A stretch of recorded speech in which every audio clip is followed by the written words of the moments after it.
have here Miss International Queen 2006 first runner-up. The ever timelessly very beautiful Patricia Montecarlo. Hi!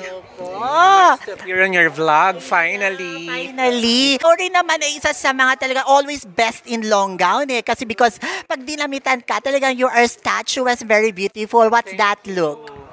As much as possible, gusto ko lang i-maintain yung trademark ko na simple lang, simple but elegant.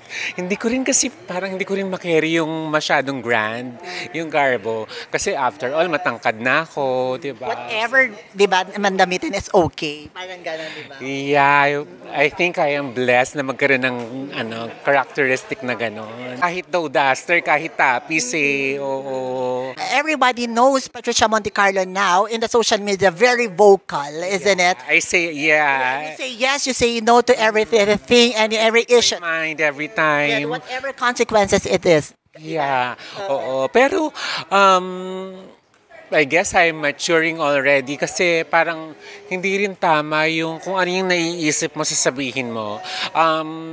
I believe na mas mahalaga ngayon, lalo na as you age, yung peace of mind. Kasi, although naniniwala ka sa ganun, naniniwala ka sa sarili mo, dun sa sinasabi mo,